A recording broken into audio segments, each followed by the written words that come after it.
Imagination is a transcendental clue.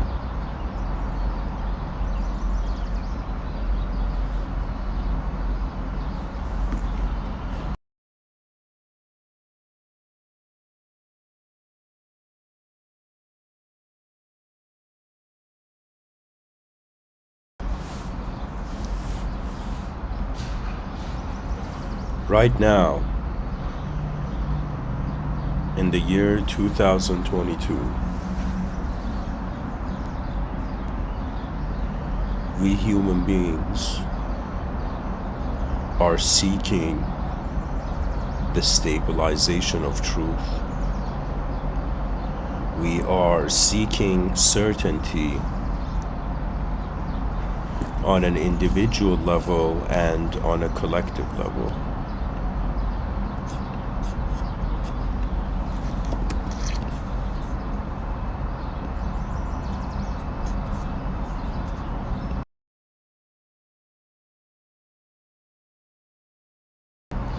However, what challenges the reality or any sort of stabilized reality is dynamism, change, and how imagination is another dimension of access to intelligence. You know, I would say I don't usually take myself seriously. But if I was to say out of 8 million human beings that are alive, probably a huge percentage, not a huge, but I think 1/3 of the population on Earth has sharp, multidimensional experiences. But I would say that I consider myself a person who has experienced automated states of being. I have navigated multidimensionally as through my perception. I have remembered the presence of my attention beyond ideology, and I would say that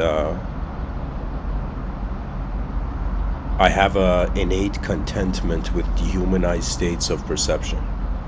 You know, it is very easy to care for something that is human, but to care for something that is beyond the human archetype,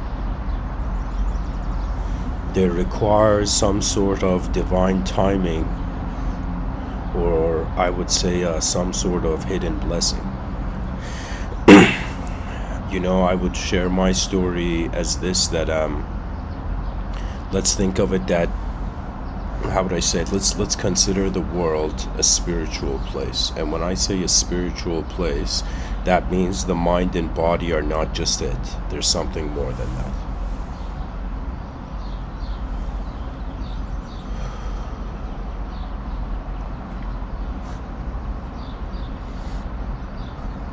You know, there is, how would I say this? I mean, pretty much in this episode, I want to share with the listeners how I have entered certain altered states and what sort of findings I've had. But aside from that, I would like the whole species, this is pretty much the intent of this episode, that imagination can't be just called imagination anymore. And it requires to become a sort of transcendental mystery. It's a clue to the transcendental nature of reality. You know, it could be a huge error that the human species is considering what is real to be one dimension of perception, but actually what is perceiving the dimensions of reality is present in multiple.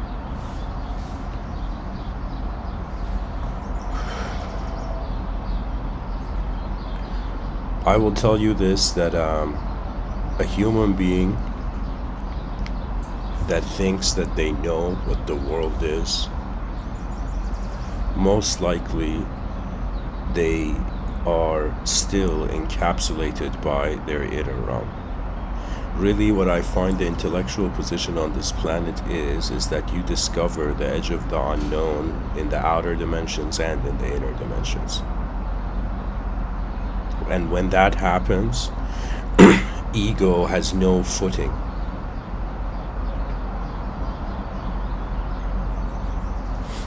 You know, I would try out these altered states, and pretty much how it started for me, I'll share one person's story.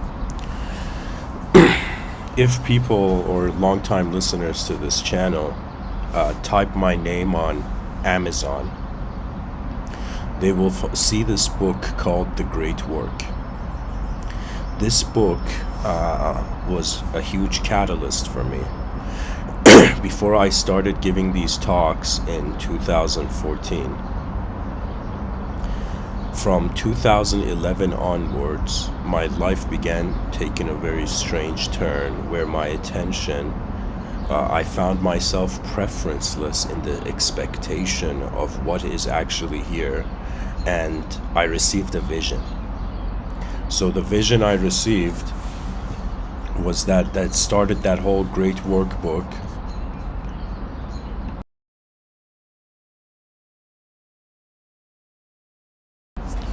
Was that I was in my room, and pretty much I just stopped for a second, and in my inner realms I envisioned this giant rock in outer space breaking into small chunks, and instantly in that inner vision I knew each rock harbored within itself, you know, a class of souls. What the soul is the attention of the world before it manifests. There was also a dream where I see an inverted triangular cave in outer space. And anyways, these are just, you know, small events that triggered something big. What I end up doing after 2000, like between 2011 and up to 2014, is that I start automatic writing. And I'm not kidding when I say this to the listeners. What that means is that I would take a piece of paper, I would hold a pen, and I would watch that piece of paper, and then an emotion would find me, and that emotion already knew how the hand should move. So I wrote around, I think, 10 books, just automatic writing. I would pretty much, not all of it was through writing. Sometimes I would wake up, I would, still wearing my sleepwear, and I'm just, how would I tell you, I would just put the laptop on a chair in front of me and sit on a chair and just kind of in that sleepy morning vibe go and start just talking. And then in some sense the content would come. Something I noticed was that actually people don't realize this. If you pay attention to the content of your mind, and when you inhale and exhale, you'll notice that something happens to what the mind is holding.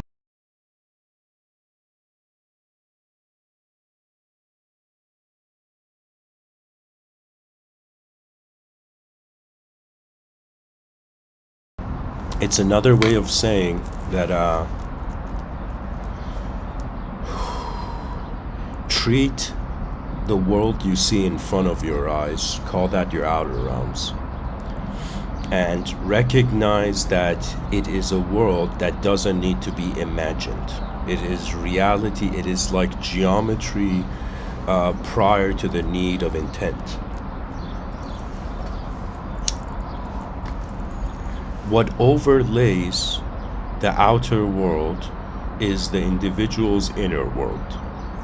Now, the inner world, for most people, they are usually, I think, so attached to their past that they cannot actually fathom anything else to the mind.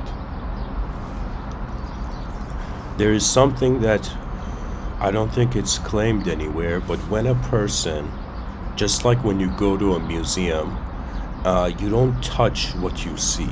If one can cultivate this ability, but with perception, and not physical perception, but with inner perception, if a person can see the content of their inner realms without touching it, most likely you'll realize that there is an emotional observance, and that emotion has rhythm, and that emotion automates. You know, I can go into that state. Believe it or not, sometimes when I'm giving these Mr.Within talks and I get tired, you know, I entertain a pilot archetype. So to myself, before I give these talks, I just, you know, kind of allow my heart to bow to the moment, and I just declare a pilot going in, and I just go in and give the Mr.Within talk. But what I'm trying to tell you is that just like we don't think about our breathing, just like we don't think about our heart beating, there is a trust in our existence that allows life to happen. You know, that means I don't see people, you know, planning for years, you know, to think how their heart should beat. It is so automated that it becomes second nature. Now, the thing about reality in the outer realms is that many things are automated, and when the person wonders about what they can control and what they can't, the limits of the body are perceived. But when it comes to the mind, and I am using the term mind, it's not my favorite term, but I have to use it. You know, I'm using the term mind to inspire a species that actually doesn't know what the mind is, to in some sense realize that they're just like how the body can be automated, you know, the mind can be automated, and usually this happens with trust. Now think of it this way, something even more interesting I would say is that, think of it this way, that a person doesn't think about their breathing,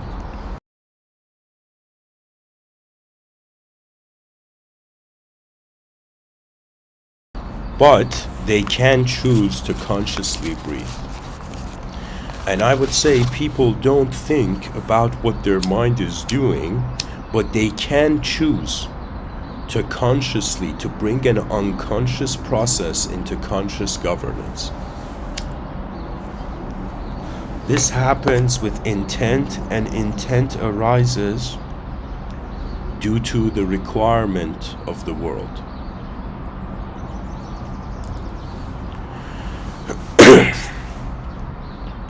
Sometimes when I close my eyes, I go into these automated states very easily.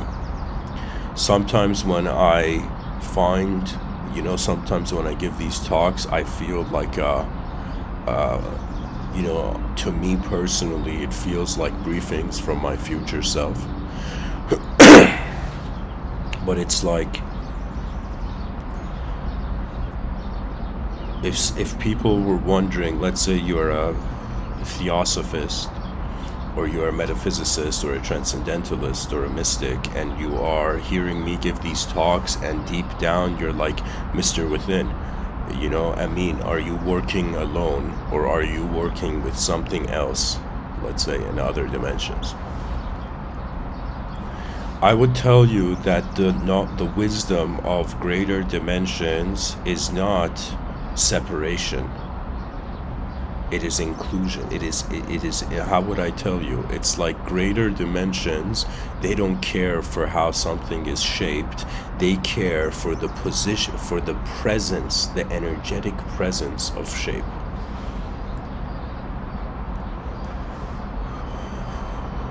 You know, I have really stalled in sharing my books online, but I don't know, I think there's a purpose why I haven't shared them. But I have written such a ridiculous amount, and I can tell you that the automated states I've experienced, they have alarmed me in regards to, wait, is it me being automated, or is it the world automated? And then I realized really what it is that the human being at the beginning of its journey into its multidimensional birthright requires a story where it is a hero in. What that means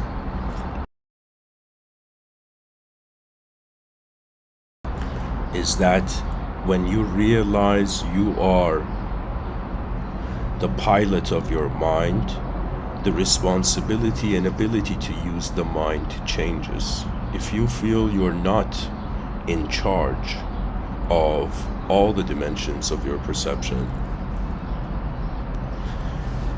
the inner realm is a privilege.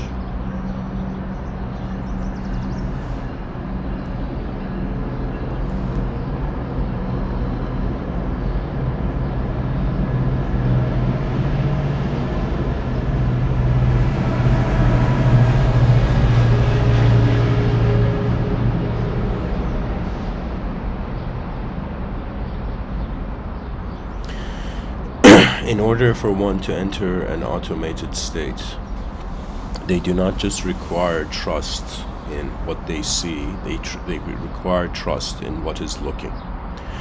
Personally, let's just say it for the sake of the New Age community, in those moments where it was like I was channeling something when I was writing the books, what it was that my body was sitting on a chair, there was a laptop in front of me recording me, and then what I would do, or how my sense of self appeared in my inner realms, was that it felt that I had become the space of the room. My body was there, and it was as if, like, think of it this way, it's like when you trust your body, you can move your hands. When you trust your world, where your body is in, you can move your body like the world. In automated states, there's times where my attention is the whole space in the outer realms. But for example, when I write poetry, that is different. Poetry to me is more like an inner event is taking place. What we are is actually a witness of eventhood. There's multiple events taking place. Right now, there's a physical event taking place. You know, my biological existence is speaking. Like, my heart is beating, my mouth is moving. But I would say when it comes to my inner event, it is pretty much if you close your eyes, it's the witness of the black room. When one finds contentment with how the mind is being spaced, then what is in the space is trusted. All processes of the body become automated.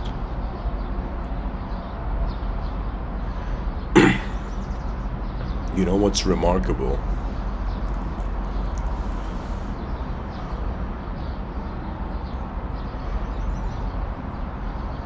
Our intelligence knows itself when it's applied, like when it's happening through subconscious of the mind.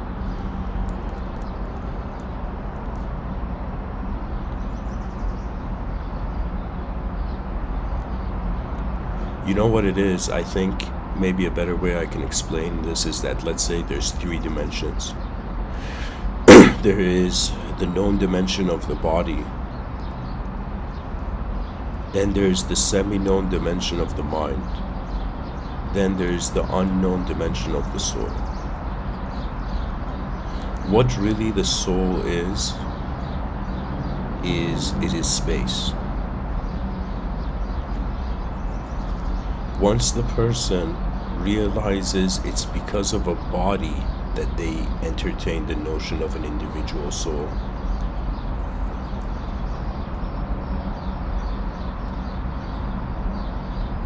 when the attention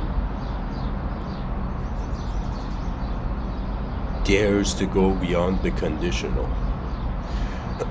unknown unconditional states await.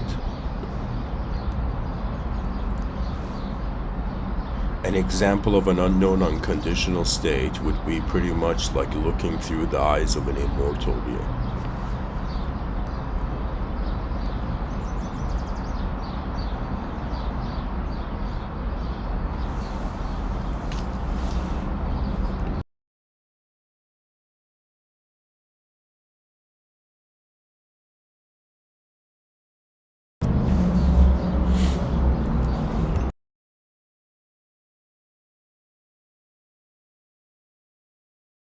Expectation taints the future with the past, therefore if a person wants to wonder about something beyond human intelligence, as long as they have an expectation on it, it's as if you will never discover it. The mind is a quality of space in the inner realms. You know, it's very hard to say if human beings create thoughts or they have thoughts.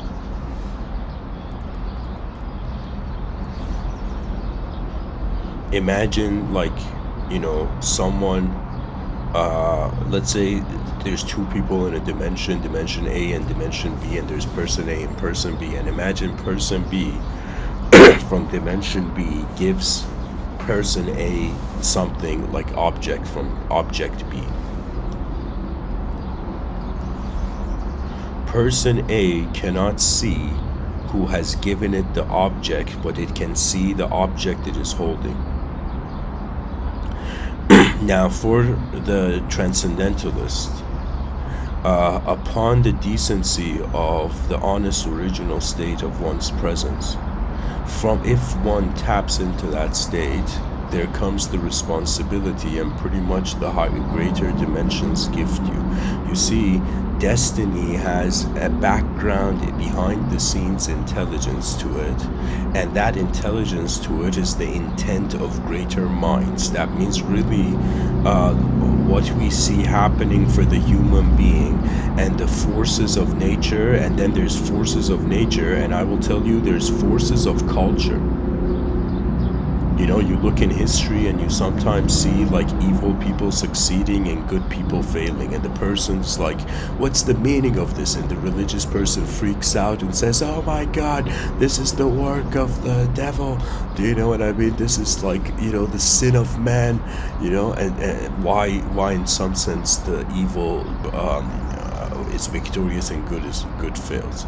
But I will tell you, when you for a second put away the duality that has contained your life, you recognize the possibility of resetting the meaning of life from the void, resetting the meaning of life from the singular, resetting the meaning of life from the infinite, and then inevitably realizing that once you have reset life from all dimensions of perception, you are actually the origin of it. You see, we start in life and we end as life.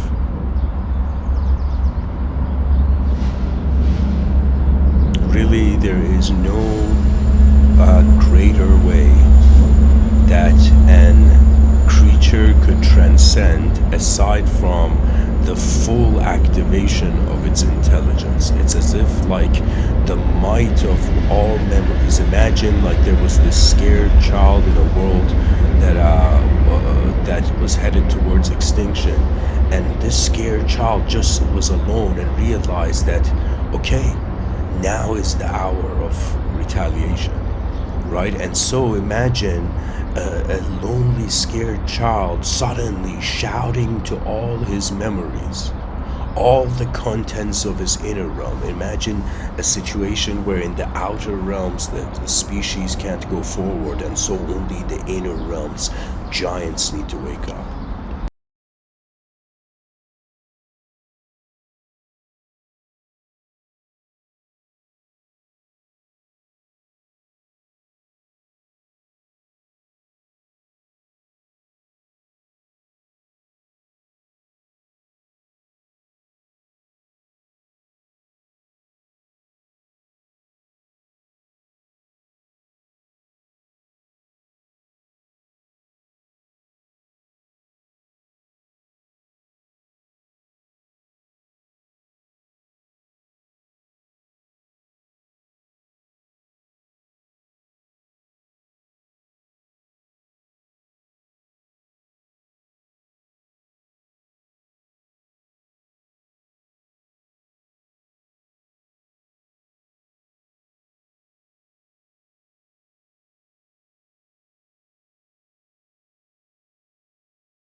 pretty much, guys, I'm wondering what's like,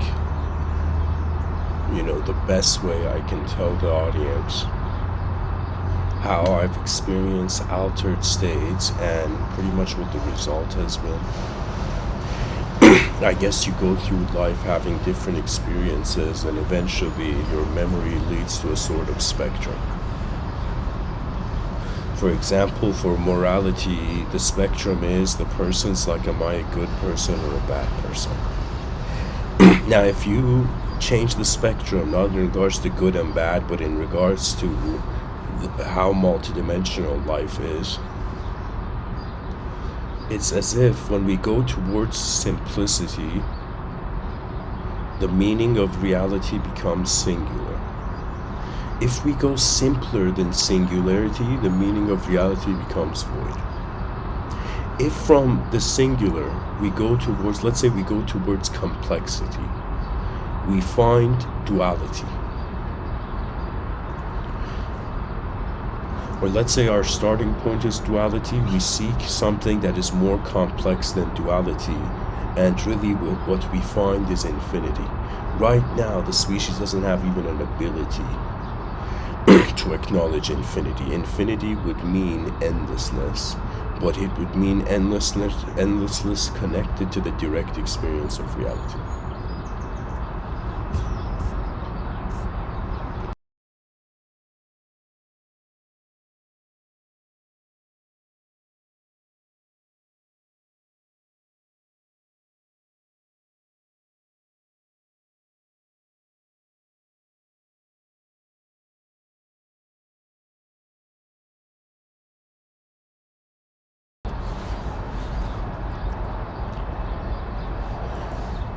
I could tell you that when I started writing from 2011 to 2013,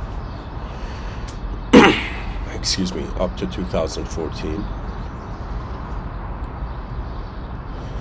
I was also very heavily into Tibetan Buddhism, and I had gone to this bookstore, and I had gone to this Tibetan Buddhist section of the bookstore, which was just read books. All the books were like, just read. And then I remember I went and chose like a bunch of random books quickly, just trusted my intuition and just picked up a bunch of books. In one of those books, there was techniques on concentration and meditations on single pointedness and meditations on emptiness. And I would say upon meditating on emptiness, a person actually liberates their starting sense of self. It's like a person has, let's say, an ego with any sort of flavor of desire. And then they suddenly realize that the nature of objective phenomena, objects, is that they are empty, and it is the eyes of the conscious living mind that suddenly instantaneously puts meaning into the object. So when a person realizes this, they realize really what life is that there is an unknown presence of attention. And this unknown attention can make itself single-pointed. In doing so, really what tends to happen in life is that the meaning of life simplifies to just where your attention is. So it's like when the person thinks about peace, they are in a peaceful world. If the person's attention goes to hate, then they will see hate in everything. They could even look at a leaf on a tree and be like, I hate this leaf. Why? Because the attention has been dipped into hate. And when the attention actually begins being dipped into clarity, which is superior to happiness, that means there is a happiness where you're like, yay, the species is happy, but the cost of that happiness becomes an artificial life.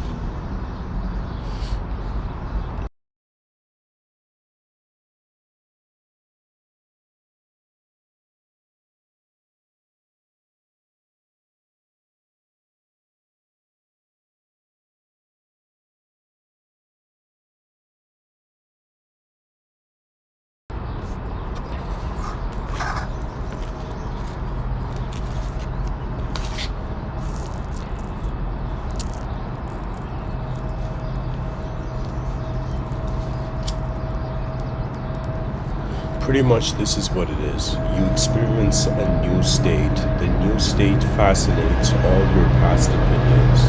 Then the curiosity to discover or pull the string of the new state makes you in some sense have the ability to go through anything to experience the totality of that new state. What I'm trying to say is that it's like memory unlocking activates the transcendental life. Imagination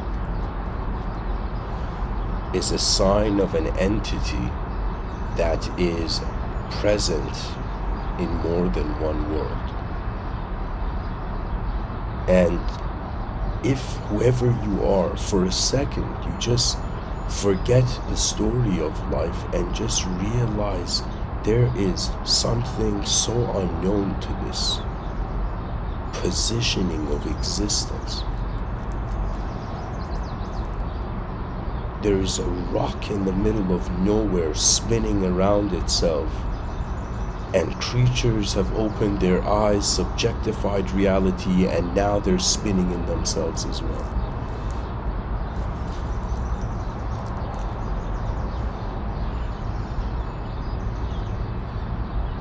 Behind your eyes, there needs to be the ability of an unknown attention that can navigate through many worlds, which is another way of saying that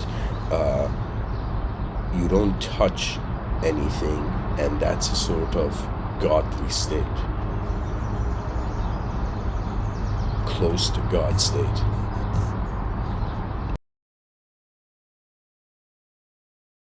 You know, in philosophy, we should call this CTG state.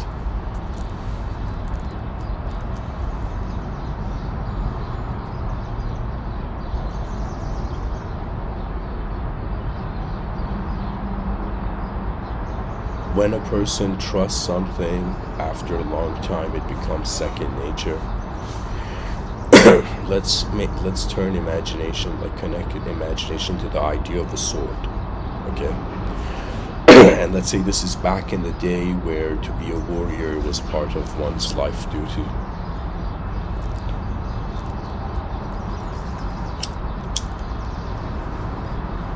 And imagine you are like this, you know, let's say you're this young kid, you know, in some battle. Like let's say you're this young kid in this kingdom, and you realize that a great war is coming and the kingdom's going to be at siege like in around a year's time. Okay. This is hypothetical, but just keep it. I'll animate the story. Now imagine this kid realizes that he has 1 year to get ready for a great war that will happen. And so imagine this kid, the moment he realizes there's going to be a war, he doesn't even have a sword yet, but instantly he goes and picks up a stick the size of a sword and begins to hold that stick in its hand everywhere the kid goes. Do you know?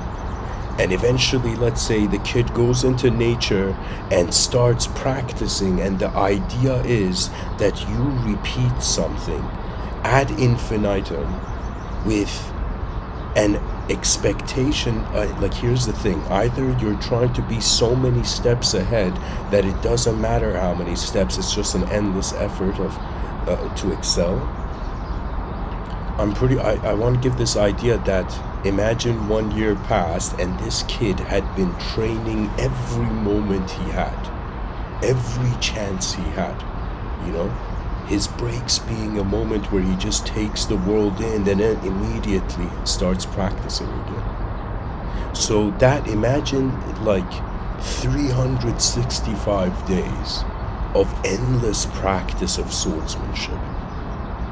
And then when the time of the war comes, right, it's as if, just like a sword, you know, it's like if imagination was a sword, the same thing applies, you know.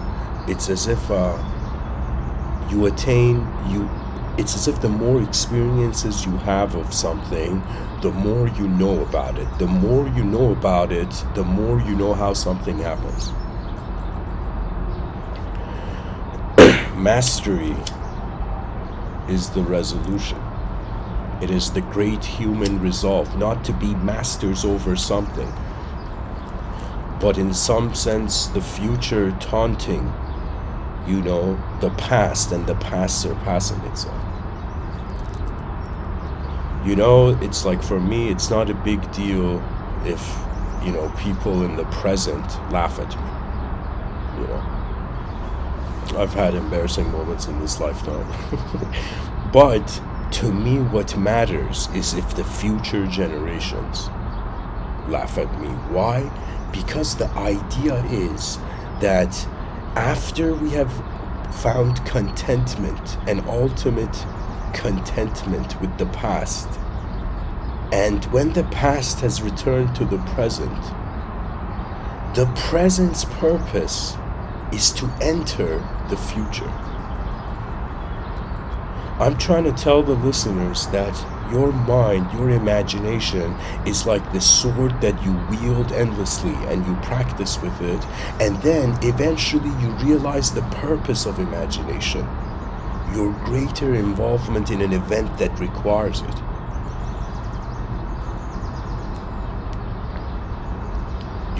To me, cyberspace is very fascinating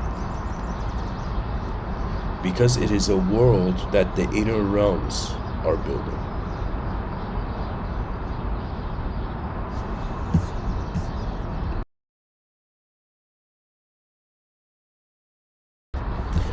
Sometimes I look at YouTube and I look at all the different YouTube channels there are, and I'm like, what force in nature inspired this idea to arise? We cannot ignore that this species has been having a transcendental, multidimensional relationship with the world this whole time, and because we're so bent up as a species to make sure reality makes sense, not realizing that it's a limited organism. The body's secrets are like, when you wonder about the purpose of the biological body, it's pretty much just to be balanced and pleasant, right? That's what everybody's striving towards. Yeah. The body is a balance game, but I would say the mind is who roars the loudest game. There should be this concept that if people say what is truth, it's like the answer is truth is a roar.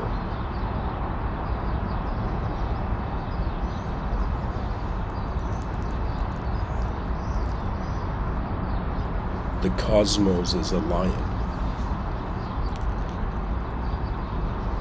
or space is a lion, and its roar is like the Big Bang.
Sorry guys, this was on mute and I was just continuing to talk. Oh my god.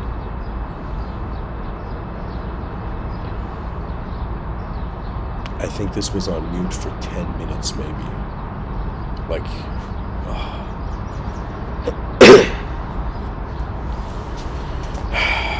I guess it happens. So I don't know how long this was on mute, but I'll just continue. I was speaking about pretty much, you look at human intelligence, you notice it's an object moving in an objective world, and you notice that it's a subject that is not sure if it's moving only in a subjective world or in a purely objective world. Attention is like a secret access to a cosmic nature. You know, there was something about ancient mysticism, I'll tell the listeners, this was something that really, I think, fascinated me. You see, there was somebody, like, it's kind of like the relays of ancient mysticism, but let's say there's this man called Sri Ramana Maharshi, and his teaching pretty much, like his greatest strategy to life, was he was saying, pretty much, ask yourself, who am I? And then you'll notice that there is something watching that sense of I, that inner self. It's like you're not just an inner self, which we associate to the free will. There's something watching intelligence before it acts as it. Okay? So Sri Ramana Maharshi is like, ask yourself, who am I? And be honest about it. And then eventually his great teaching was like, abide by your true nature. This sentence is enough to capture the universe he's pointing to. He's pretty much saying that human beings open their eyes and they are in a system where they are not aware of where they are completely. When they come to realize where they are, right, they notice that all the bodies that are being moved by subjective egos, as if when the ego questions where it is, it notices it is the presence of space. So when Sri Ramana Maharshi is telling you abide by your true nature, it's a question of how far are we going to go to see that true nature. If the person's true nature is universal, and like a universal being, then it's as if they never had karma. You know, karma is something for a separate self in a world. The moment you realize the inseparability of the self and the world, there's nothing that karma can be applied to. What I'm trying to tell you is that to abide by your true nature is to revert to a state pre the requirement of any subject. And that state is so simple. That means the ultimate truth is so simply being here that it's like when you notice it, it's as if it's like you realize everything is nothing. And because there is nothing, everything can be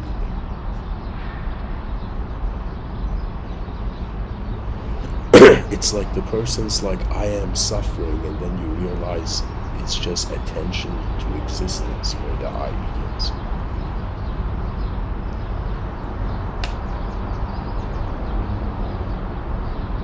There are 100% states of mind that are so simple that they are like pure land serenity. They're, imbued with pure land serenity.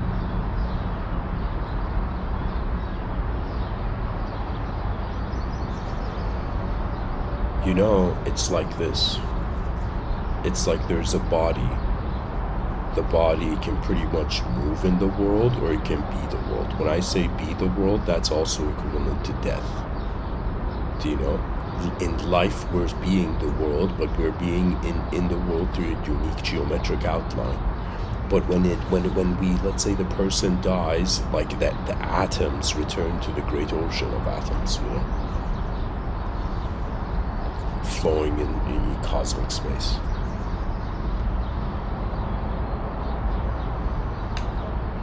Ramana Maharshi says, abide by your true nature. One's true nature is a realization that nature is true, or I would say it in this way, it's the realization that there was something true before they entered the system. And once you realize you are that, like I am telling you, it's like you can't have human karma anymore. Because your attention has noticed other ways that the moment's being before the idea of the human arises. Like really, every person has to start like a master musician, you know, or with the intent of a master musician, wondering about the rhythms that they have access to and the way their intelligence can function.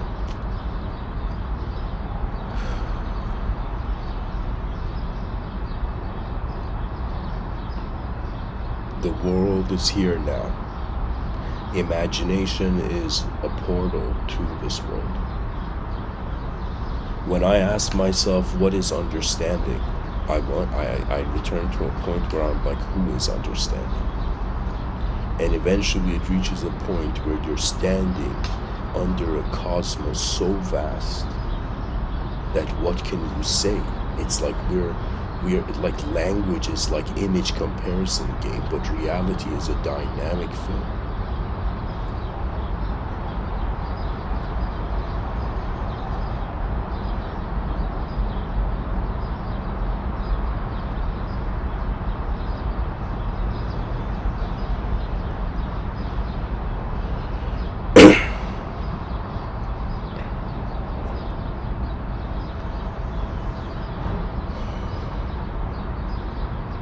Right now I'm closing my eyes. And I can tell you what I'm noticing in my inner realms is not just the thoughts that pop up when I hear my own voice.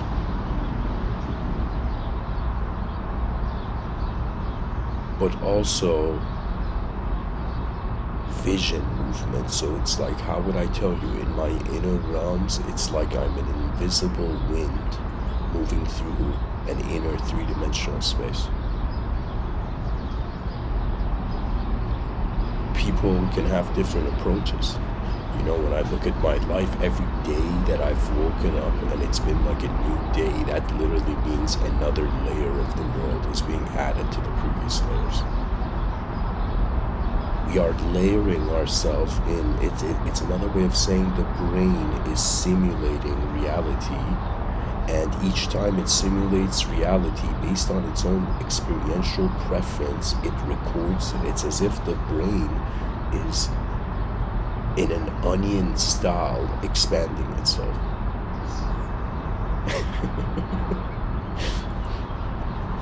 You know, what is an onion to a chef, you know? Is a concentric sphere to a designer.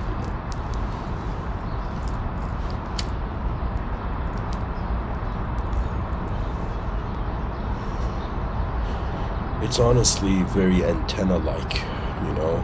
Sure, you can say there is thinking and articulation, and a person can use intent and force, and you can even have concentrated single-pointed attention to such a degree that you zoom in on an object and the brain just, it becomes kind of like light. It's like your past reflects off the objects you see. And if a person masters single-pointed concentration, it's as if looking at one point out of this whole world, and you just look at it to such a degree where you start noticing that the attention is in a very content way stabilized in that point. And then you'll notice in your inner realms, it's as if what your attention is on, your past must engage.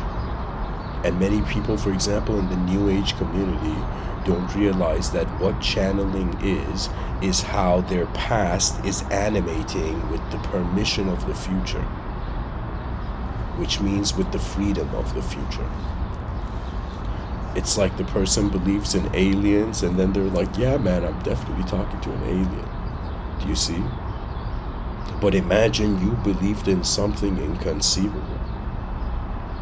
I think it's one of the most bizarre things to consider that they say God is inconceivable, and in Abrahamic traditions they say the soul is like the secret, the mystery of God, but they don't realize that the soul is God. It's like God's essence, right? Like what else can it be? You know, it has to be something from the main creator, right? So it would be as if there is a part of God, a spark of God in all these, let's say, human beings, right? But now God is being seen as inconceivable, and if God is inconceivable, the spark is inconceivable. That means it's like the soul is that moment when you notice the inconceivable as the inconceivable, and the liberation you find from that, it's as if, like I would tell you, it's as if you can hear, you know, the tears from all sectors of this universe when a human being achieves that. When human beings find contentment with the inconceivable, that has been their greatest chess move against the unknown variables of this realm. It's as if the unknown scared the species. But now more than ever, the unknown is the destination of knowledge.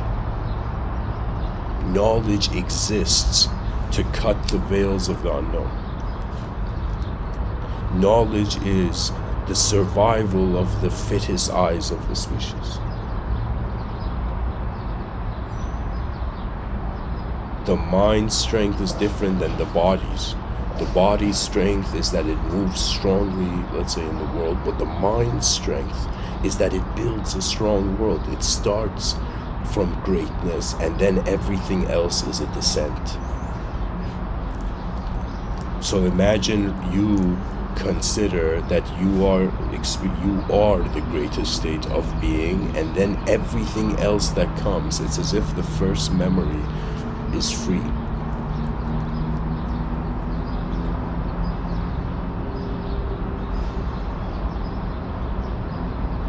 Eyes open, eyes close, and in between,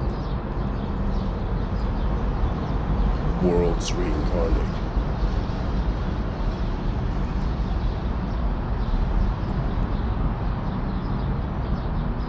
Imagination is an interaction with intelligence beyond one's personal framework of meaning. Imagination is a technology. It's the closest thing to alien technology on this planet. Imagination is really the divine clue, the transcendental clue. Every person needs to wonder about not just the future of their known self, but the presence of their unknown self. The unknown self is a permission. It's actually where inner peace comes from. Let's say a person is angry at the wrong person, and suddenly in the midst of their rage and anger, they're like, what if I am not certain of my anger? You know, it's as if like demigod doubt is very different than, let's say, human doubt. Demigod doubt is another way of saying, what would infinity do?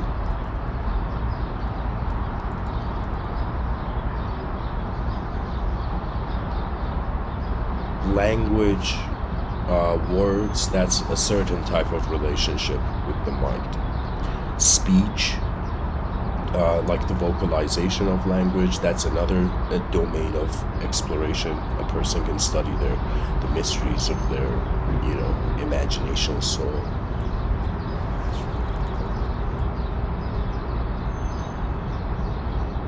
Their solar-rooted imagination. Another way is through physical manifestation. Pretty much, I would say, let's say you're a boxer is hitting like is practicing boxing, you know. and is hitting this boxing bag, let's say, and people are like, okay, there you go, you just see a boxer hitting a boxing bag, right? And people think like there's no creativity, no imagination involved. It's just like, you know, a robot trying to punch better. And then you eventually say no. The inner realms are so supreme and so fascinating that it's as if that boxer in his inner realms can think as if, what strength do I need to rip this boxing bag? Do you know? And it's as if that inner realm, I don't know how to tell you, but it's like behind every great world, there's a greater world. Imagination is the human being's connection to the mystery of cosmic existence. Imagination is not just self-creation. Our minds are not just here to just govern the self. You must test the limits of intelligence while you have intelligence. That is like an unspoken law of nature. Potential either is actualized or it is lost. Ideas are either spoken or they are forgotten. A global renaissance needs to take place. The whole species needs to acknowledge every person has their own private inner realm, and there is one common outer realm.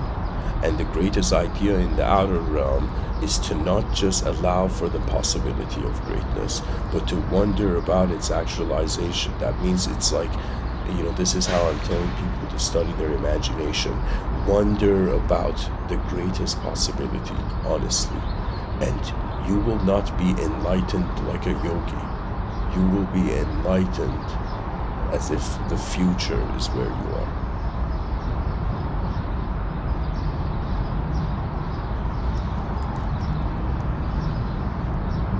Imagine they ask someone, where are you from? And they're like, I'm from the future, right? And the person's like, hey man, how are you from the future? And the person's like, very easy. The future is now.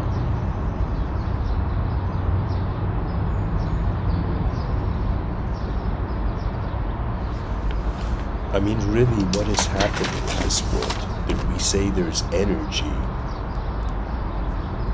this energy starts off being potential energy, and then the whole universe manifesting is like, let's say, kinetic energy. It's as if first there was space, then there was stuff in space, then stuff in space started moving, then stuff in space moved in such a way that it noticed it was moving. That's the evolution of consciousness.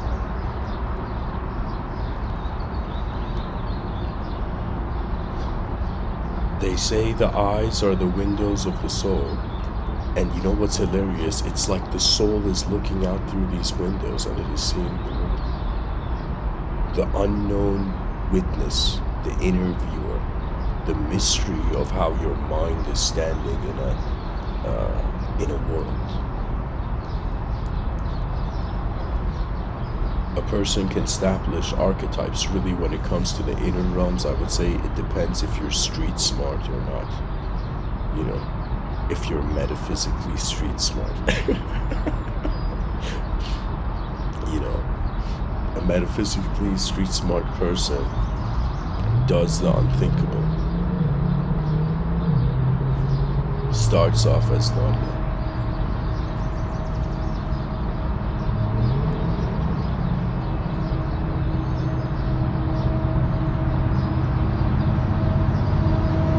There is a life that is being you and your.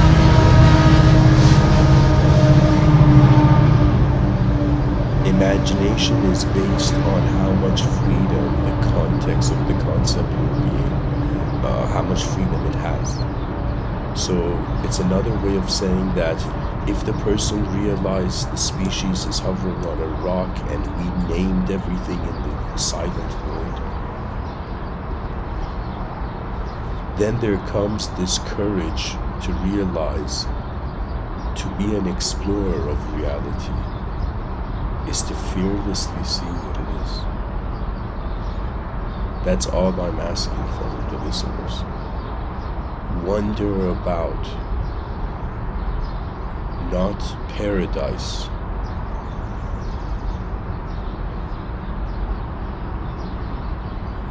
wonder about, if you're religious, how the will of God is being you before you can fathom the will of God. You see, it's like that's the power of nature. It changes to what it already knows it needs to be.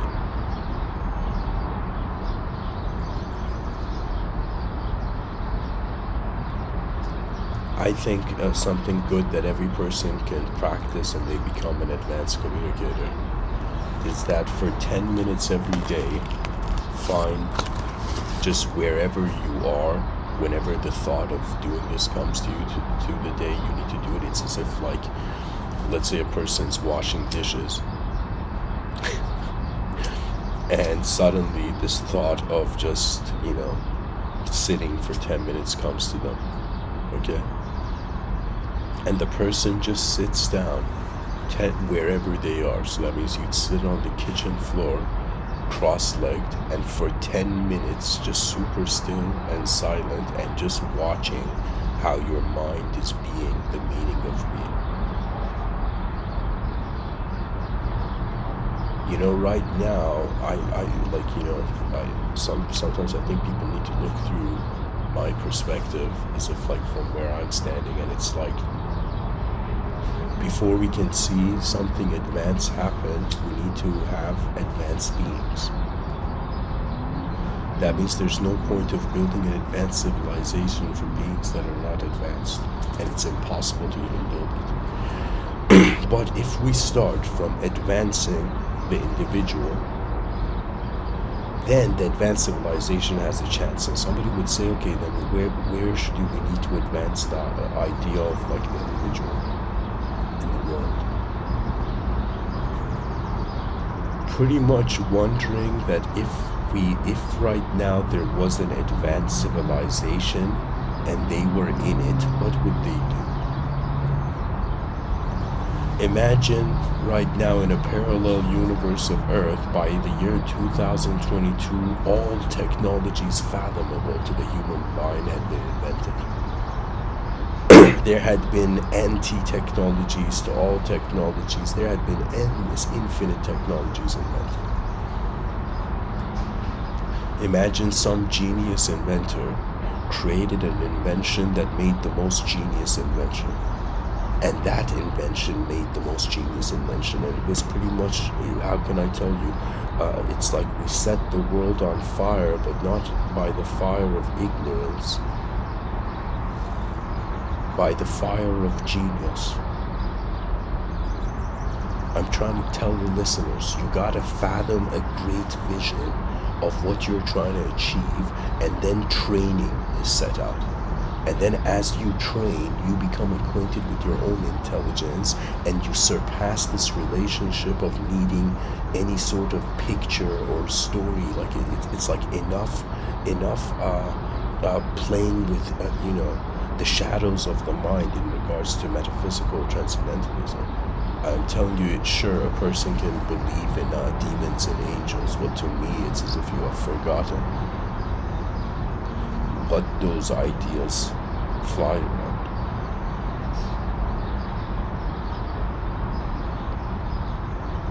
The human mystery is for now the greatest effort of a universal sector to discover its potential, actualize it, and then the species has done enough to honorably go into the void. If a civilization lives like an honorable human being, something incredible happens. The future generations live gratefully. That is the achievement of the species. That is why an advanced civilization and the effort of a species toward it can't be ignored. That's why I'm giving so many talks, like I think people understand now. Even to me, right? Like first, like when I started this YouTube channel, I was like 10,000 talks, right? I'm gonna do it, And then now, like fast forward to now, I'm like, okay, it's as if trying to race a giant.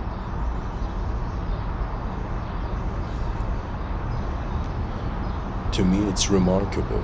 Really, I gave an episode before this on intelligence, but really what intelligence is the ability to solve problems. And when you start to solve problems, you realize there is so many of them around. It's as if somebody, it's a religious person was like, is there problems in paradise? Like, I'm tired of solving eternity.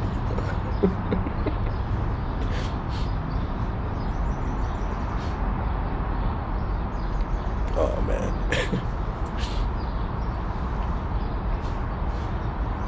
Can you imagine like the customer service of a company and gets a phone call and the person's like, okay, who am I speaking to? And the person's like, I'm a disembodied eternal being. I have no shape or form, just like Vedanta says. The customer service is like, okay, let me patch you through.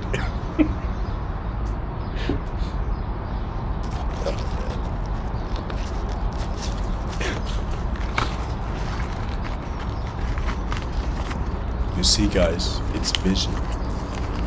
All intelligence is what are we looking at? Like teachers, they should spend the first, day of class just questioning their students. Imagine a science teacher going to the students, why do you give a shit about science? It's like, why are you in this classroom? If classrooms there was an honor system given to them. I can't say how long this would take, but eventually the educational system is going to mesh with the gaming sector. That means schools in the future are going to be like video games. That means direct artificial engagement with reality's known facts.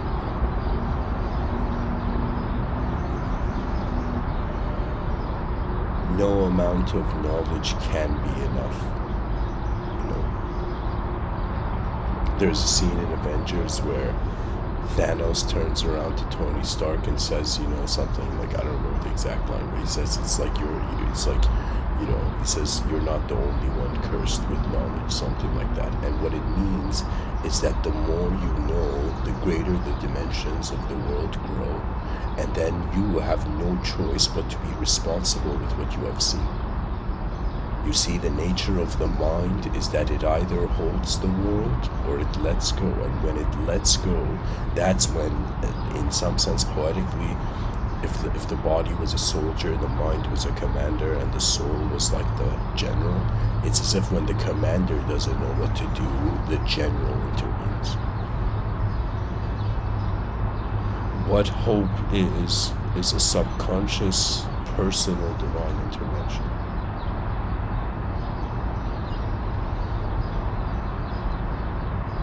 Wonder about your mind's life. Wonder about if imagination is real or if reality is being imagined. Wonder about where concepts happen and how they happen. And wonder about really what sort of ideological conclusion can we make on something that is happening multidimensionally, and the ideological conclusions are based on sensory data.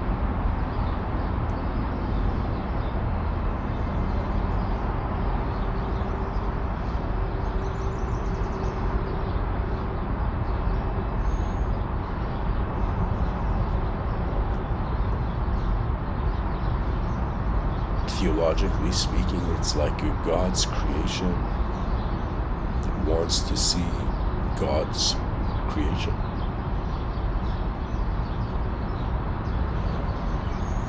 People get bored of physical conditions, and I'm wondering, when will people get bored with the type of minds that culture permits, when will people realize that novelty is the greatest rebellion? To bring the new in a world that is looping due to the desires of the past. To have 8 billion creatures attempt to build something advanced. You know, if you were a science teacher, you'd be like, the advanced civilization is the greatest science project. If you were a philosophy teacher, you'd be like, the advanced civilization is the greatest philosophy project. If you were in the medical practices, it would be as if like the greatest doctor would be the most advanced doctor. But the most advanced doctor would be a sort of, you know what I'm trying to do? Our culture is lacking archetypes of capability. These archetypes of capability can only come about if people live them. And it's another way of saying that the backup system of culture to the end of the world is the heroic spirit. It's that archetype. So the more mistakes our species makes, the more heroes we need. Poetically. I'm just telling you this. True creativity comes from noticing something that is alive, unknown, and all that we can do is attempt to try and see how far we can comprehend the nature of reality. That means I'm telling you, this is hopefully, this is where I feel the world should head, where the professors of language are like commanders, shouting at the future generations.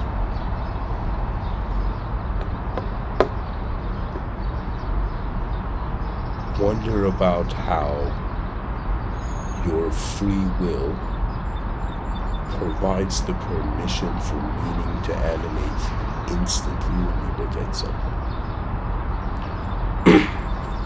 If a person sits 10 to 20 minutes still, I'm telling you, this is what's going to happen.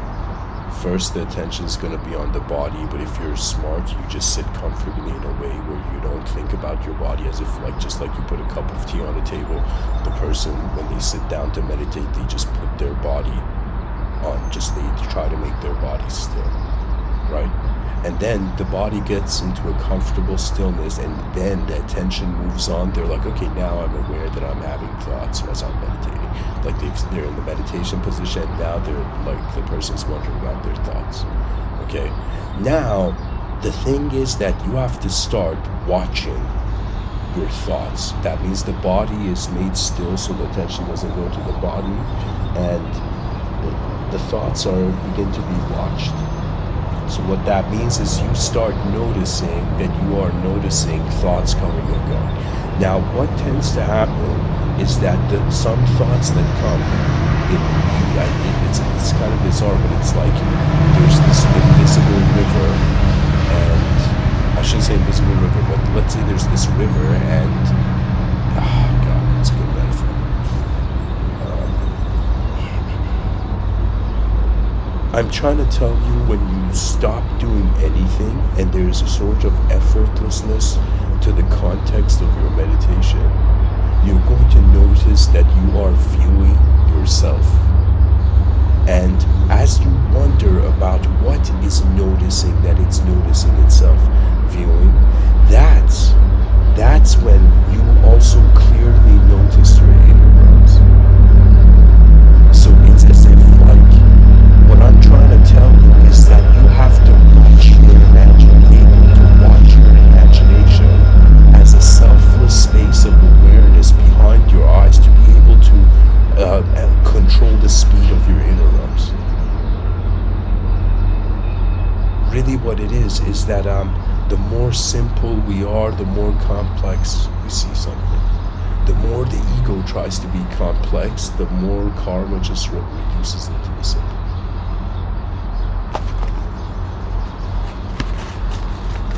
The mystery of imagination is the suggestion that reality extends behind our eyes, like the universe is expanding behind our eyes too. Who knew?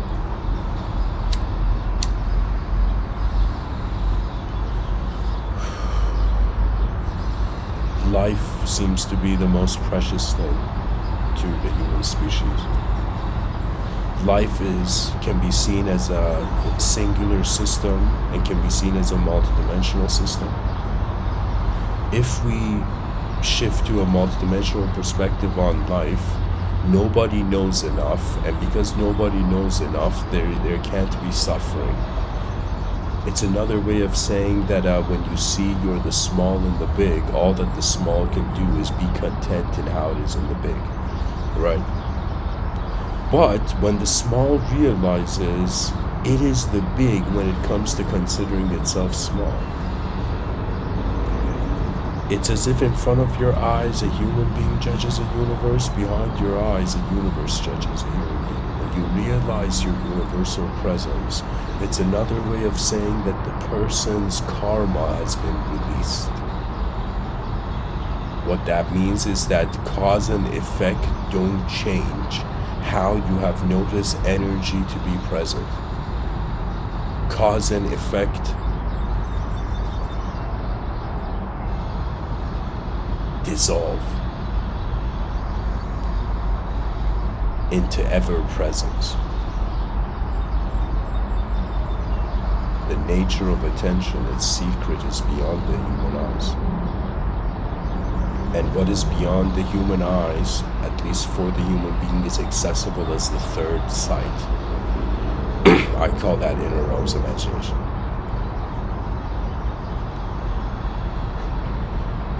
And it's what you care about, ultimately. I don't know who's listening, but there's been so many human beings that have been born and died on this planet, that have come and gone, that it's like, it's like in a competitive domain, there was infinite competition, and the person inevitably was comparing themselves to infinity. The fear of death is the urge towards infinity.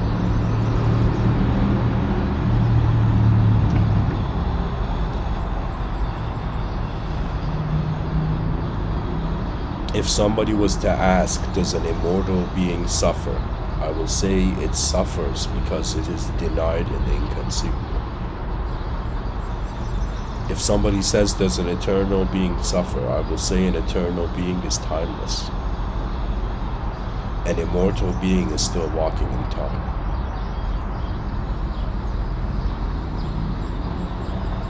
Plato says time is the moving image of eternity. It's another way of saying the changing universe is one side of the coin of reality.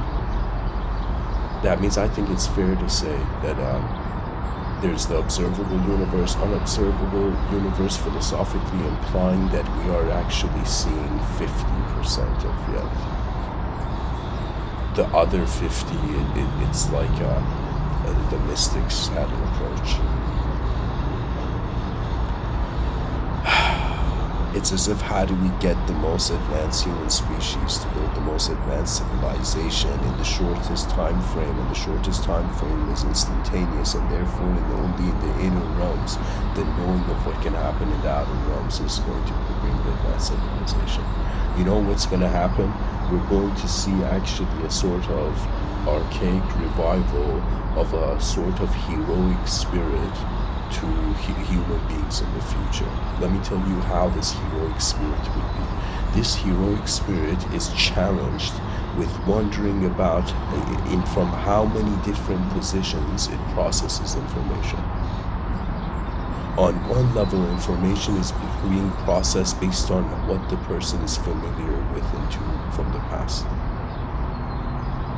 When the person wonders about information in the present, it's based on how much the free will is moving. It's as if, like, based on how much your foot's on the gas pedal, you notice the change of the environment.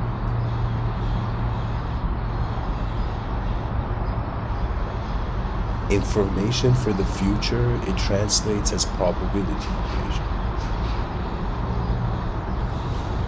That means, imagine you had watched your mind from the beginning of time, and you had watched it so much that there was nothing to fear anymore. It's as if like you see like, you know, a tree and it's just being there, and then the person realizes the truth of reality. It's just beautiful. That truth of reality starts off with unconditional freedom. Unconditional freedom doesn't mean you're a god. Unconditional freedom means that before conception there is innate perfection if that reality simulates into creature.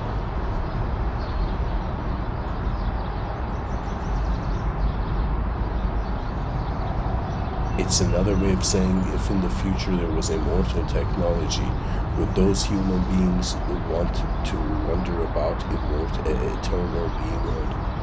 Like, just take that in, that immortal beings are going to get bored and they're going to want to be eternal beings.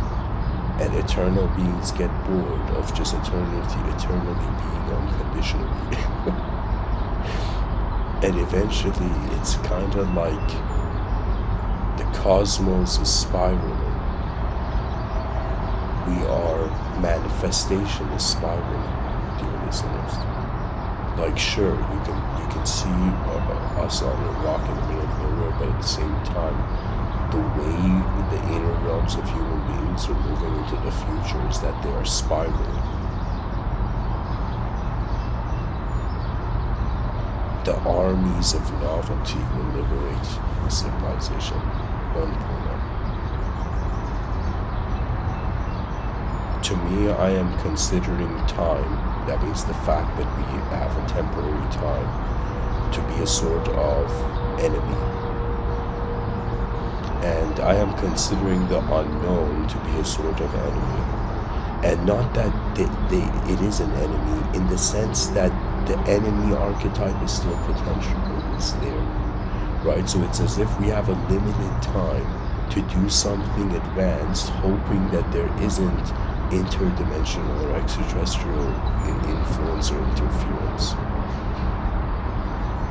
You know, it's like, imagine like there's this person building like this, let's say, clay structure, and then some other person comes and starts creating that clay structure, and and at the end, like, the teacher's like, okay, who's clay structures?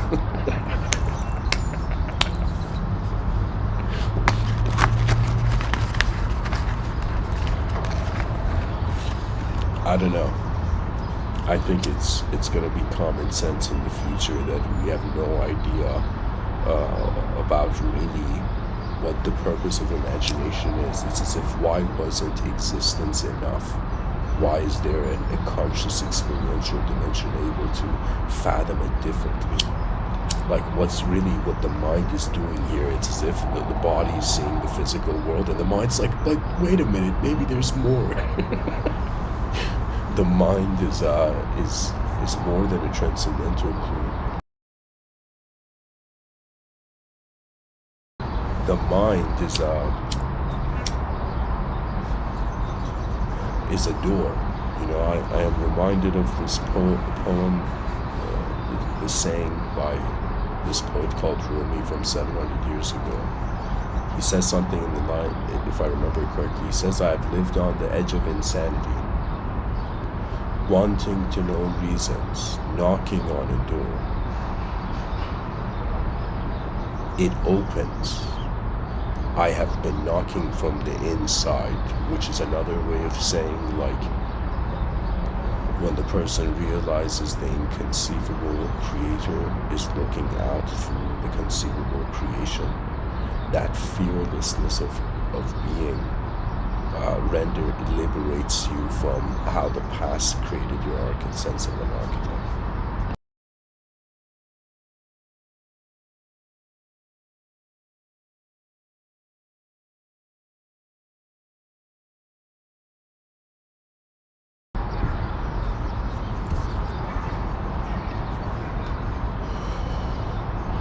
So far I've spoken about automated states. People have an idea. Multidimensional navigation is just the free will wondering how to value itself. And this is based on your preference and style. You know, just like in writing, they say when a person writes a lot, they discover their writer's voice. And it's as if there is a voice to every DNA. And if this voice activates, it's as the Logos has said to me at least, that there's libraries behind everybody's eyes, and it's it's an instantaneous choice to release it. It's as if when you care for something beyond, it's as if you cannot be disturbed by the past, you know? You can't be bothered by the past, you know? It's like you can't bother with it. You know, they ask this person, do you suffer? And the person's like, no. And they're like, why? It's like, yeah, man. It's like, you know, I got nothing to do with the past anymore.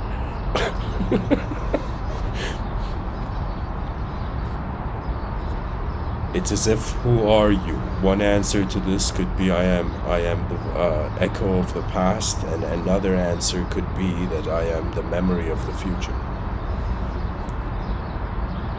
I know right now I am being the memory of the future, because we all are being. Right now, how we live, it's like we're leaving behind the self for the eyes of whatever we are to journey. Trying to awaken the mind of a species in the void. It's like, that's the great Rubik's Cube.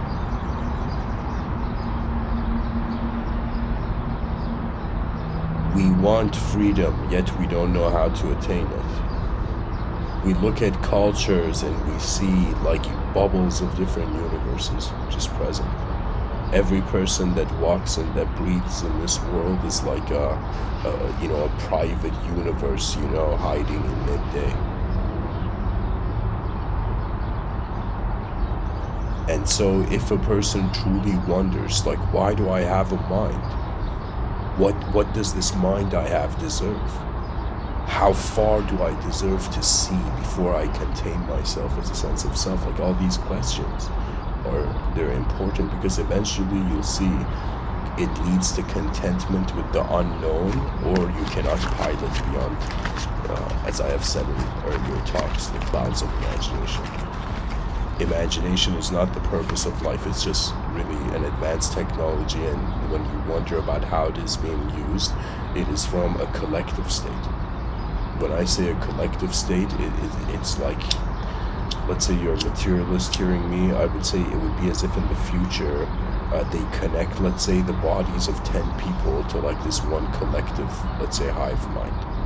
Okay, cyberspace hive mind. So what that means is that, let's say there's 10 people, they each have their own personalities, you know, and then you connect all their minds to like this computer or something, and so that computer creates an ability for any personality to exist in any of the 10 bodies at any time.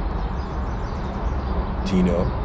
It would in some sense permit the ability, not for the transitioning, not of the juggling around of ego within different bodies, but it would in some sense permit like the knowledge and knowing and the memories of 10 beings.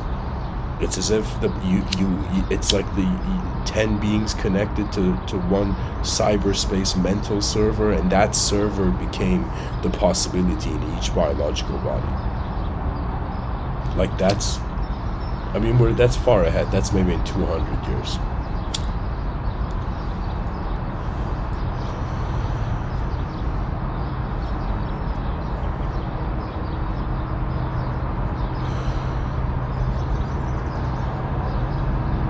Why is oxygen allowing carbon to notice itself?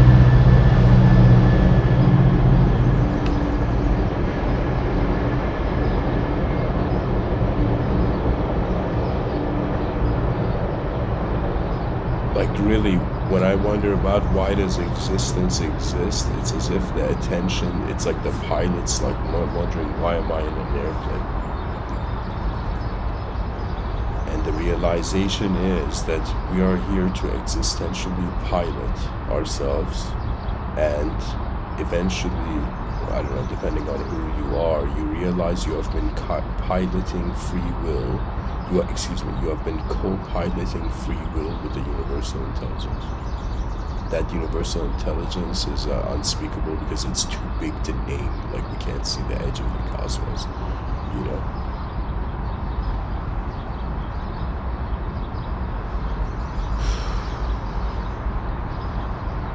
We need 8 billion universal researchers. We need people to wonder about their known self and then wonder about their unknown self and write books about it. And we need people to wonder about, you know, the known species, like the known collective vision, and then the unknown collective vision. What is the greatest strategy for creatures in the void to endure with the most possible greatness? Like, that's all that we really want to pass on. Everything else, it's like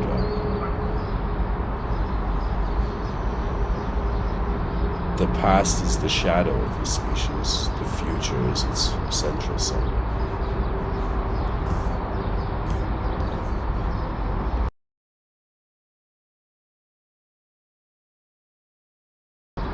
You know, when a person becomes a student of their mind, they no longer need a physical guru. Just saying this in case there's people still, I don't know, being disciples of gurus. Like the whole point is that there's some part of at the deep roots of your own conscious sight, the secret of cosmic being awaits.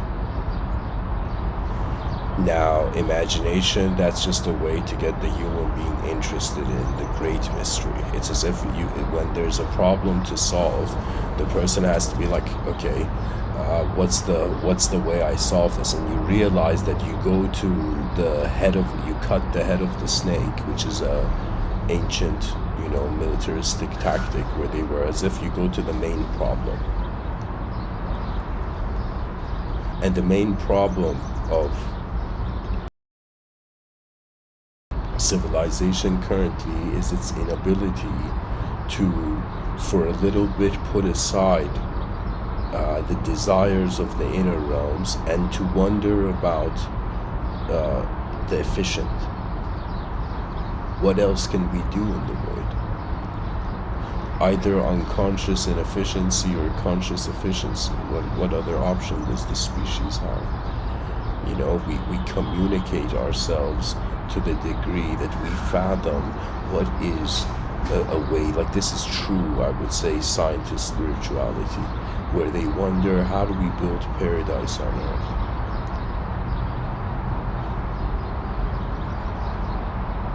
We need the whole world to wonder about the potential of the advancement of the species. What else can I say? Like, through that context, you'll see, like, you become an expert of your own mind when you realize, like, the true context it's held in.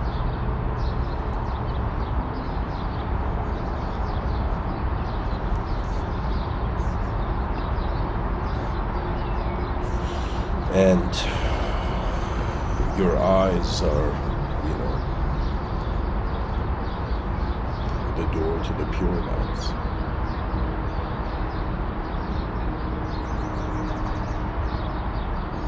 A freedom of all dimensions to causally be expressive, and a freedom for all effects to know their cause.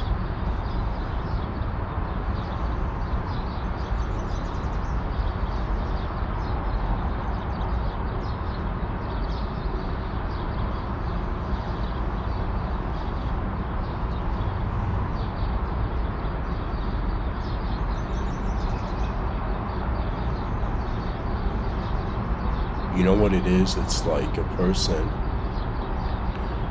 realizes there is the presence of the logos, and the mind has a sort of rhythmic intelligence, rhythmic and living intelligence to it. So when the person serves their mind through world devotion, right, like worldly devotion, they eventually realize how their mind is happening. When you come to terms with the nature of how intelligence animates for you,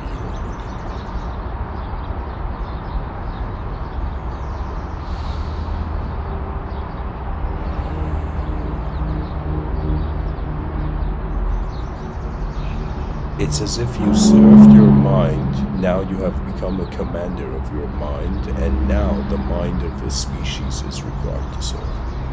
And when you serve the mind of the species, in some sense, the collective mind becomes the karmic unconscious. So it's another way of saying what you care about, the inner realms animate reality around you.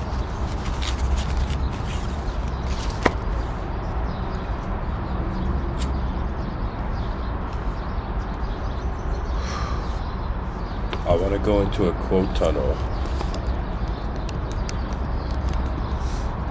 from this liberated mystic by the name of Shri Nisargadatta Maharaj.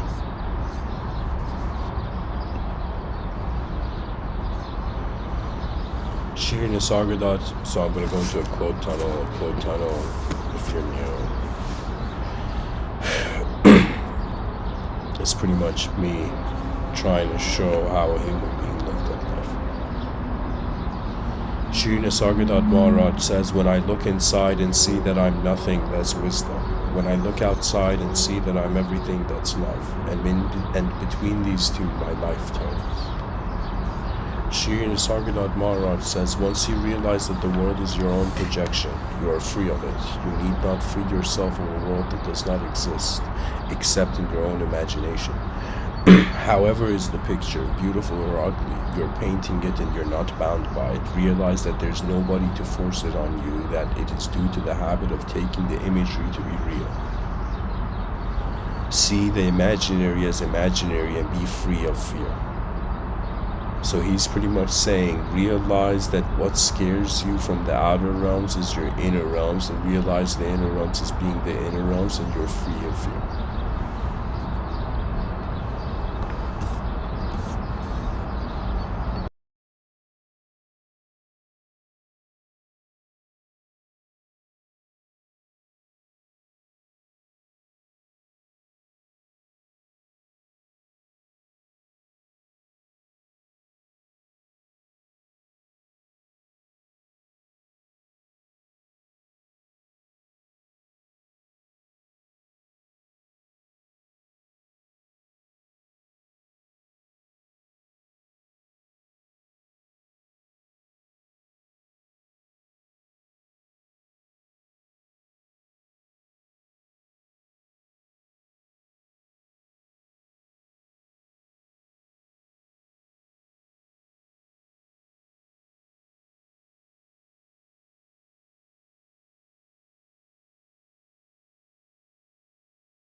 Alright, I had to get the charger for my laptop. I'm going to continue with the quote tunnel.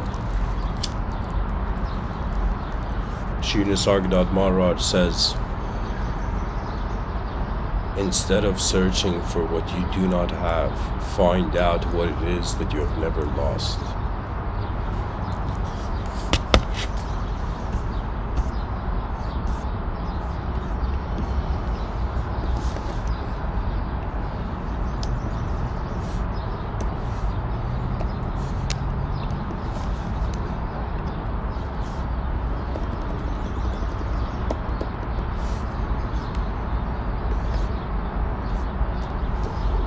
Shri Nisargadatta Maharaj says, shift your attention from words to silence and you will hear. Sri Nisargadatta Maharaj says, know yourself to be the changeless witness of the changeful mind. That is enough. Sri Nisargadatta Maharaj says, all will happen as you want it, provided you really want it. Excuse me. Sri Nisargadatta Maharaj says, to know that you're a prisoner of your mind is the dawn of wisdom. Sri Nisargadatta Maharaj says, realize that your world is only a reflection of yourself and stop finding fault with the reflection. Attend to yourself, set yourself right, mentally and emotionally. The physical self will follow automatically. Sri Nisargadatta Maharaj says, pain is physical. Suffering is mental. Beyond the mind there is no suffering. Pain is essential for the survival of the body, but none compels you to suffer. Suffering is due entirely to clinging or resisting. It is a sign of our unwillingness to move on, to flow with life. Sri Nisargadatta Maharaj says, we miss the real by lack of attention and create the unreal by excess of imagination. You know, the unreal is another way of saying probabilities. Sri Nisargadatta Maharaj says, in the mirror of your mind, all kinds of pictures appear and disappear. Knowing that they are entirely your own creations, watch them silently come and go. Be alert, but not perturbed. This attitude of silent observation is the very foundation of yoga. You see the picture, but you are not the picture. Sri Nisargadatta Maharaj says, you have projected onto yourself a world of your own imagination based on memories, on desires and fears, and you have imprisoned yourself in it. Break the spell and be free. Sri Nisargadatta Maharaj says,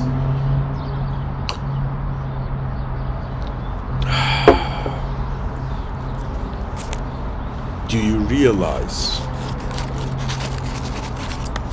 the unimaginable greatness, the holiness of what you so casually call consciousness? It is the unmanifest absolute aware of its awareness through the manifestation. I'll say that again. It is the unmanifest absolute aware of its awareness through the manifestation of which your mind-body is presently a part.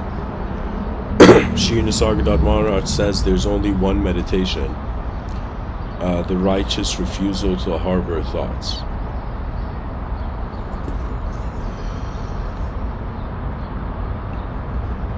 I'm going to go back to the previous quote where he says, do you realize the unimaginable greatness, the holiness of what you so casually call consciousness?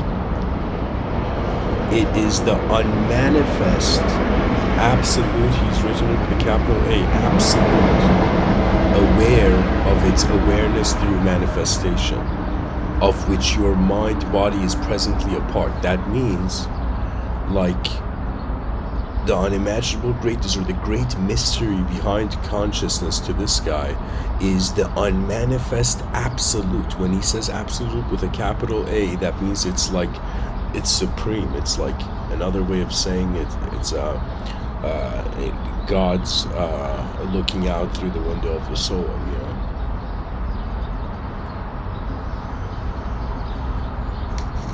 Anyways, I'll keep going.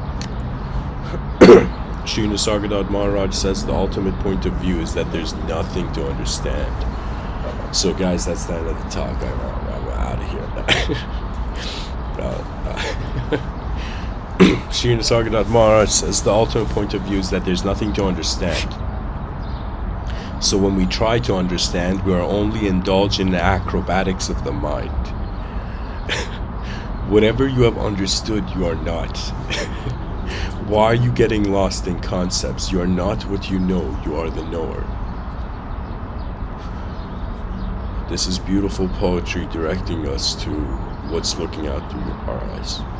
Sri Nisargadatta Maharaj says, when you know beyond all doubting that the same life flows through all that is, and you are that life, you will love all naturally and spontaneously.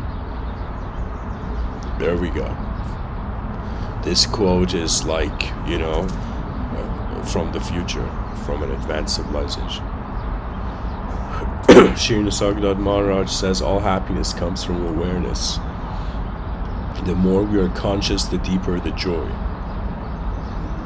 Acceptance of pain, non-resistance, courage and endurance. These open deep and perennial sources of real happiness, true bliss.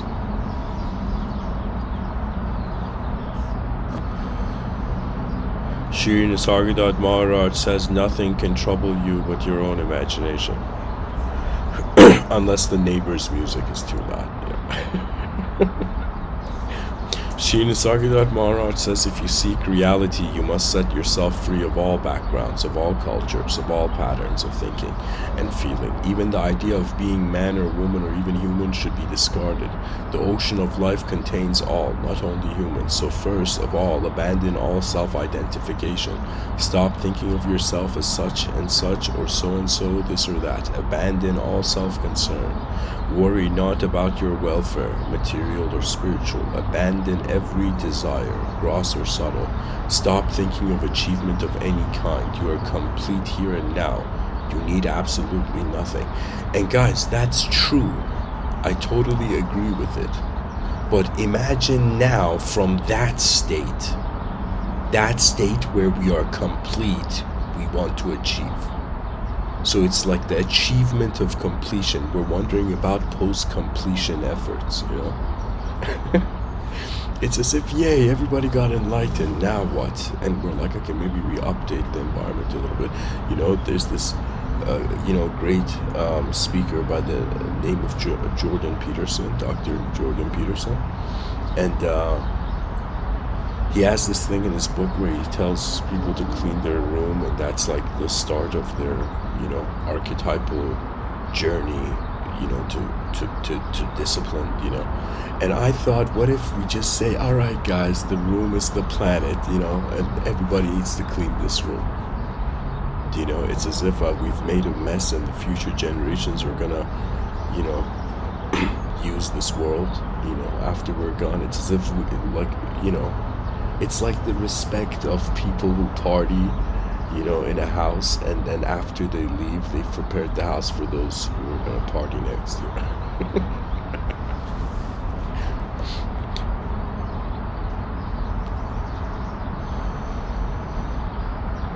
Honestly, in culture, there needs to be honor systems implemented to everything. Honor of physical efforts, of the efforts of the body, and honor of the mind.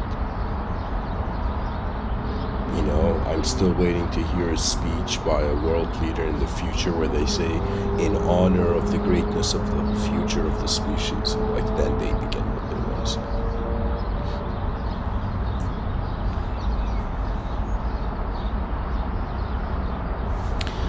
I'll keep going with a few more quotes. Shri Nisargadatta Maharaj says, there's no need of a way out. Don't you see that a way out is also part of the dream? All you have to do is see the dream as dream. Wherever it leads you, it will be a dream. The very idea of going beyond the dream is illusory. Why go anywhere? Just realize that you're dreaming a dream you call the world and stop looking for ways out.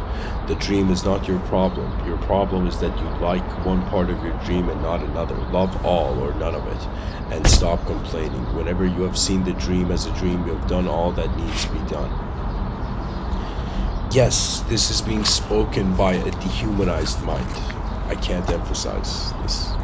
Mysticism is pretty much, if aliens wanted to contact human beings, they'd probably contact mystics first. They would be like, okay, the mystic won't freak out.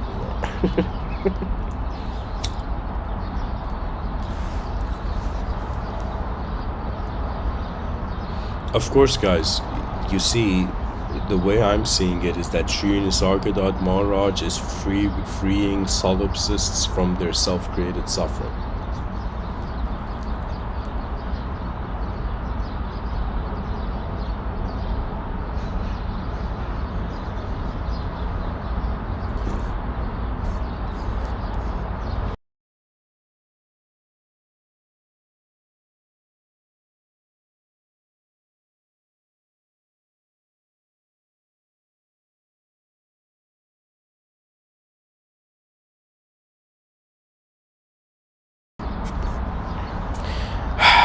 Shri Nisargadatta Maharaj says the innermost light, shining peacefully and timelessly in the heart, is the real guru. All others merely show the way. Yeah. Shri Nisargadatta Maharaj says the window is the absence of the wall, and it gives air and light because it is empty. Be empty of all mental content, of all imagination and effort, and the very absence of obstacles will cause reality to rush in. Yeah, it's so important what he's saying here. He's saying if you have stories of self-resistance, reality can't rush in. That's it. That means it's like the purpose of meditation is to realize that you don't know if you are suffering or not. You don't know if you are truth or not. Yeah.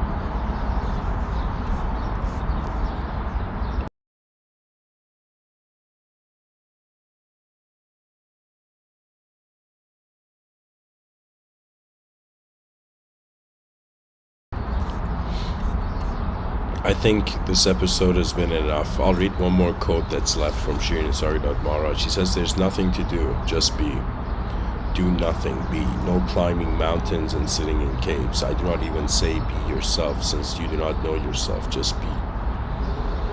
Yeah, he's saying just find an honest, simple, effortless, calm state, and then wonder about the nature of being, and you'll see how it's happening. Imagination is, think of it this way, it's a hidden it's a hidden world that it's a sword that only the warrior can use. You know, it's like imagination is a tool, and it's like we have this idea, master your craft. It's as if master the potential of your minds by observing it. I mean, seriously, what else can I say?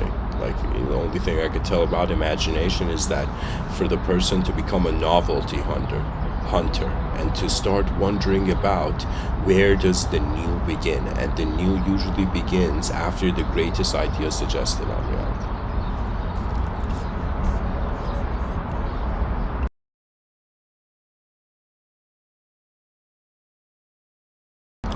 Like an explorer of an unknown inner world. The greatness of the future generations is how much they care to actually, how much we care to actually live for. Imagine they ask someone, you know, it's like, who's your employer? And the person's like, it's a time traveler from the future. It's as if the future is employing the past to build it.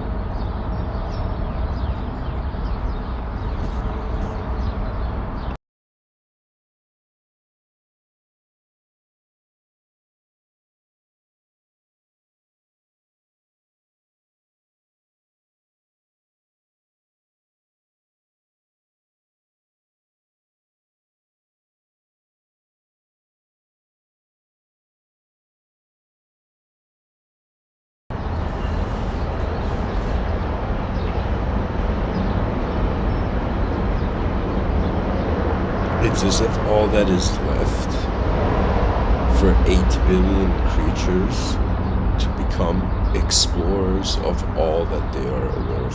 Let's be. The era of great, you know, the great reset, where the biggest thing being prioritized is like the most unknown, efficient possibility.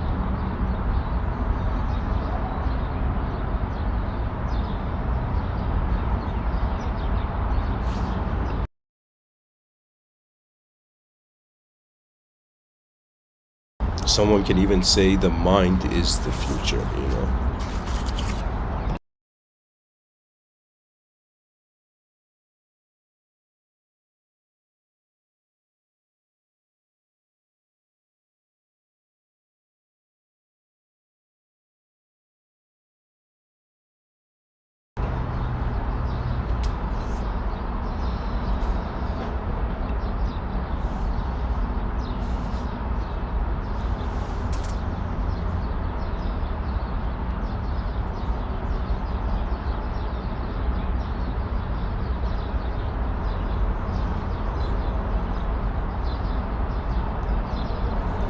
eyes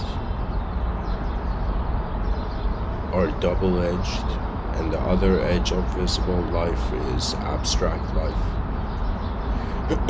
The abstract is how free will unconditionally, like, lives as an infinite being to itself.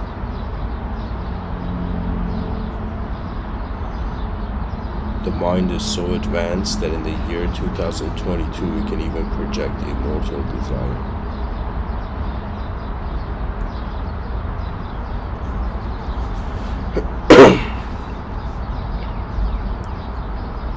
It's as if the most advanced humanity would be the conscious turns of birth.